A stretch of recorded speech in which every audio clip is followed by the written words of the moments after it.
It was all I could do not to weep. I was so proud, so filled with joy. My face felt flushed because I was beaming so. That this should happen to my son, and that I would be a father to a Harvard University Law School graduate. My only son, Irvin. Irvin grew up in Columbia, you know. Graduated from the university, but a Jewish boy from Missouri, graduating from Harvard Law. Now that is what I am most proud of. And who can blame me? Yes, in my 59 years of life, mostly here in Columbia, I am credited with a few other things. But not even witnessing a Cy Young no-hitter can beat what I felt about Irving's accomplishment. He's an attorney with the St. Louis Federal Reserve now. Well, I mean in 1909. That's when I pass. 1909. After running my business at the corner of 9th and Broadway since 1868. Thank you for coming to visit me. It's very kind of you. So I understand you want to know a little bit about myself. Let me tell you.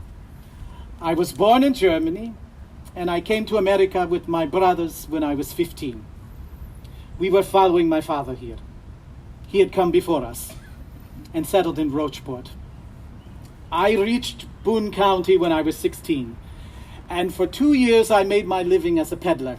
You know, I packed necessary household items on my back, and I sold them door to door. Well, that went very well.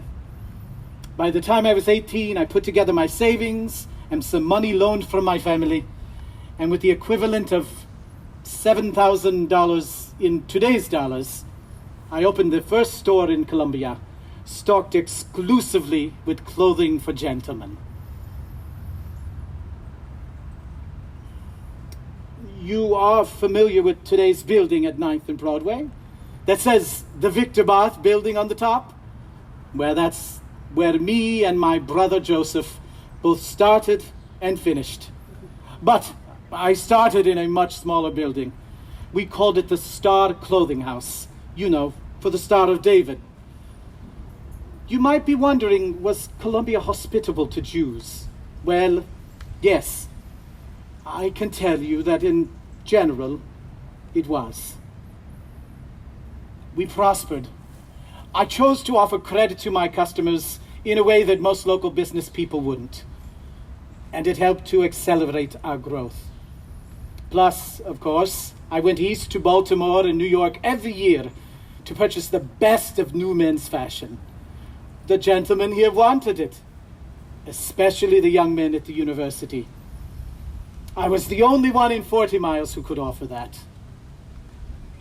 I really enjoyed my work. I felt blessed by our prosperity. Nettie and I made a point to contribute time and money to Columbia's community needs. We both loved Columbia. In fact, I am proud to have contributed $1,000 in 1892 to the university. And after Academic Hall burned down, to build a new administration building here and keep the university in Columbia and not see it go to Sedalia or Clinton. I made my business at 9th and Broadway for 49 years. And I have some stories. Yes, I remember once a woman shoplifted 3 neckties from me a week before Christmas. I caught her.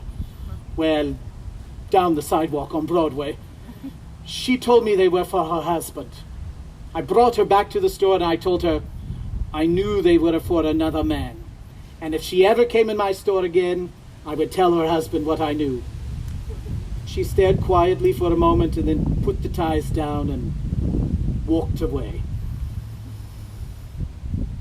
I remember another time, a Jewish boy blew into town and told me I must loan him money to go see his friends in St. Louis. He promised to return and to repay me.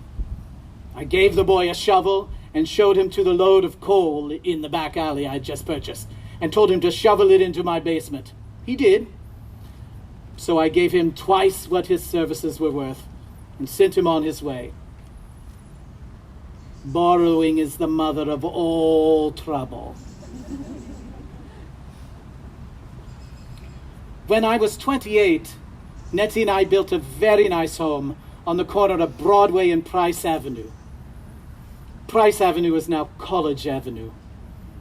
The house is no longer there, but that's where Nettie and I live for the rest of our lives.